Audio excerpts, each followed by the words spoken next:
मला त्याच्या पाठीमागचं कारण अखंड प्रभूचं चिंतन, दिन रजनी हाची धंदा, गोविंदाचे पवाडे, रात्रंदिवस देवाचं भजन करत होते. ऐका ना माता मौल्यांनो, तुकोबारांनी किती चिंतन केलं देवाचं. जसं जनाबाईच्या गौऱ्या विठ्ठल विठ्ठल म्हणत होत्या ना, तसं तुकोबारांच्या रोमा रोमातून म्हणजे केसा केसातून विठ्ठल विठ्ठल असा म्हणी बाहेर येत होता. इतकं चिंतन केलं, इतकं चिंतन. बाहेर दिशेला गेलेले होते तुकोबाराय. बाहेर दिशेला समजतं ना तुम्हाला? आता करून दाखवलंय तर लक्षात येईल. बरोबर आहे का? बाहेर दिशेला गेले. हा, डायरेक्ट नावच सांगितलं त्यांनी.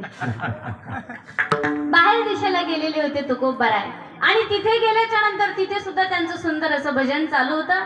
रामेश्वर भट्टांनी तुकोबारांची ख्याती ऐकली आणि ख्याती ऐकून त्यांना भेटण्यासाठी रामेश्वर भट्ट आले. आल्याच्या नंतर जगद्गुरु तुकोबाराय बाहेर दिशेला बसले होते, तिथेही विठ्ठलाचं भजन करत होते. किळसवाना प्रकार वाटला हा रामेश्वर भट्टांना. अरे तुकोबाराय, तुमची ख्याती ऐकून मी इथपर्यंत आलोय आणि आज तुम्ही अशा अपवित्र ठिकाणी भगवंताचं चिंतन करता. खरं सांगा ग माऊल्यांनो, तुकोबारायांनी बाहेर दिशेला गेले तरी विठ्ठलाचं नाव तोंडातलं टाळलं. तुम्ही कीर्तनाला आल्या तरी हा